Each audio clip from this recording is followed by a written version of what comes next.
Well, and I see you have an old analog with you. Do you ever find use cases now? And I know, of course, on switchgear and some of the various older panels that we used, we had these things are wired in, and that's just how they're built into the various pieces of equipment that we utilize for on-site monitoring, SANs, meters, or handhelds. But do you find particular use cases for one over the other, or why you would need to use an analog vice a digital, or is that even a thing? So I'm setting up something right now that's I'm known to go pretty nerdy on stuff. I love it. So I'm going to show you something that's known. A lot of people are gonna be like, I don't need this old junk, right? And I literally just got this for this video, right? I have like 2 old ones out in the garage, but they don't work, you know. Right. But I got this just for this video. I haven't even tested it yet, so you know we're gonna find out today. There's a very good use case for this, and I'm gonna demonstrate it, right?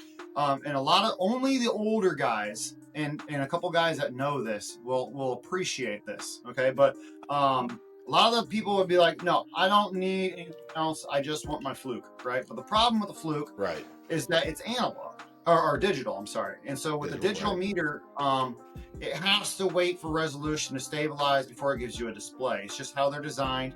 Your eyes aren't going to see it fast enough, anyways. But if it just spits out numbers all the time. So the problem though is when you run into circuits where, what if you're troubleshooting a generator and the voltage regulator is hunting, right?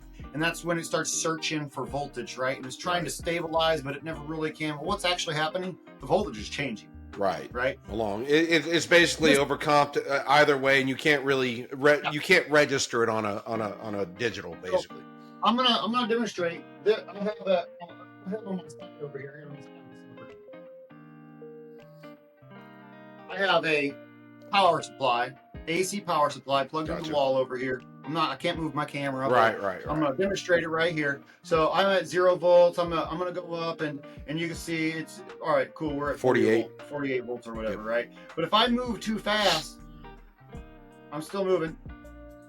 You can't see nothing. You don't know what's going on.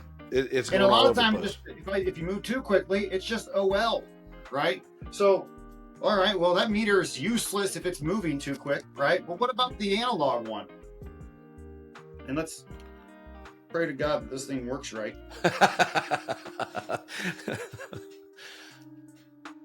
Well, I gotta use its leads. Shoot little leads. Hold on 1 second. You gotta use its leads. They won't plug in. They're tiny little jacks. So much for our theory on universal leads, right? Those 4mm bananas. These are like 1.5 millimeter leads. These are old style. They're meant to be a tiny little kit where it just plugs right in. Yeah, you can't plug anything else into this one. That's that Radio Shack voltmeter, right? The one that you can go pick up and knock out for pennies on the dollar, basically. It's practically what it is. So let me.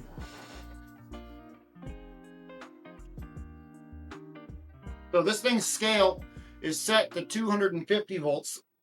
Gotcha. All right. And so if your generator is hunting,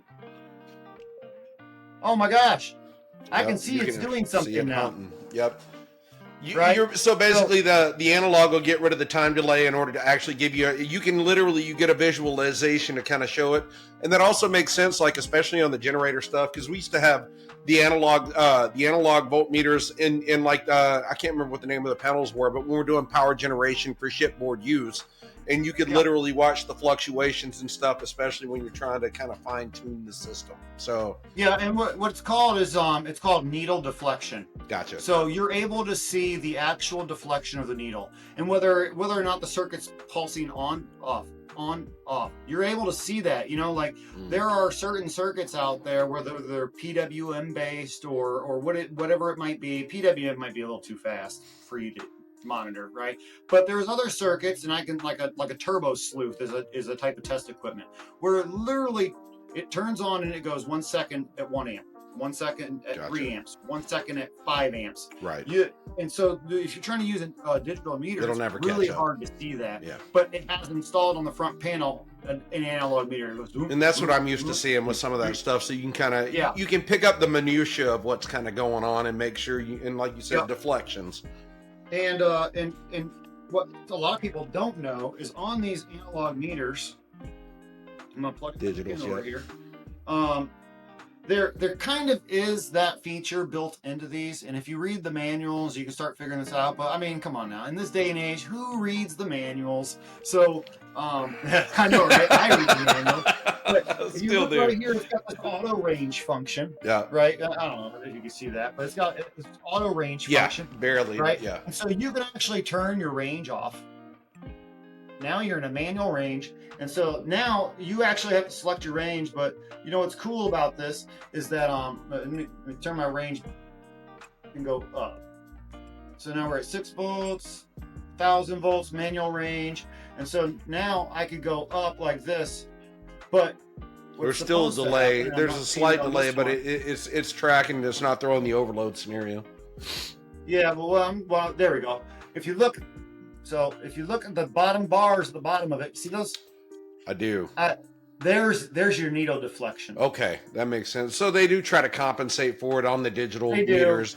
But even then, it would still be. Yeah, I was going to say it still probably doesn't resonate as being close to the same.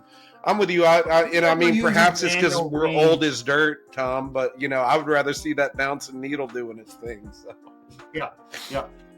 Different tools for different jobs. That's what it boils down to, But there's a lot of people that don't know about manual range and selecting the ranges on your meters and whatnot. I mean, there's a lot of functionality on these things that just never ever gets used.